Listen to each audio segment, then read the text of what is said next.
ഉള്ളുനൊന്ത് സങ്കടപ്പൂങ്കുയിൽ ചൊല്ലണതെന്താണ്? ഉള്ളറിയ കഥ ചൊല്ലി ഉണർത്തിയ നൊമ്പരച്ചിന്താണോ? കതിരിട പാടങ്ങൾ തൻ കണ്ണീർക്കിനാവോ? അലയുമീ തീരങ്ങളിൽ തോരാതെ പെയ്കെ. വരികള് മിസ്സാകുന്നുണ്ട്. ചില സമയങ്ങളിൽ വന്നെടുത്തായി നിൽപ്പാടും കണ്ണും നിറച്ചുകൊണ്ട്, അങ്ങനെ ഒരു പാട്ട്. അത് എനിക്ക് നമ്മൾ എഴുതുന്നതിൽ നമുക്കൊരിഷ്ടം കൂടുതൽ വരില്ല ചിലതിനോട്.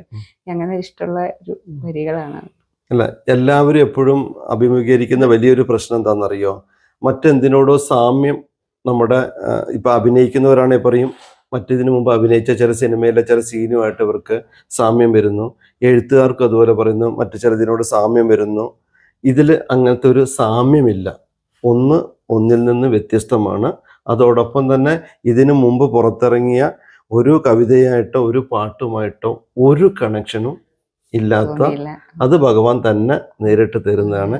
ഇനിയും എന്താ പറയുക, ധാര പോലെ അത് ആ മനസ്സിലേക്ക് വരട്ടെ, അത് പുറം ലോകത്തേക്ക് എത്തട്ടെ എന്ന് പ്രാർത്ഥിക്കുകയാണ്. അപ്പോൾ ഞങ്ങൾക്ക് ഈ ഒരു സായാഹ്നം ഞങ്ങളോടൊപ്പം ചെലവഴിക്കാൻ സമയം കണ്ടെത്തിയതിന് ഒത്തിരി നന്ദി. എനിക്ക് സന്തോഷമുണ്ട് നിങ്ങളെ കാണാൻ പറ്റിയത്. ഞാൻ പ്രതീക്ഷിച്ചതല്ലല്ലോ, നിങ്ങളെ രണ്ടാളെയും കാണാൻ പറ്റിയത് എനിക്ക് വലിയ സന്തോഷം.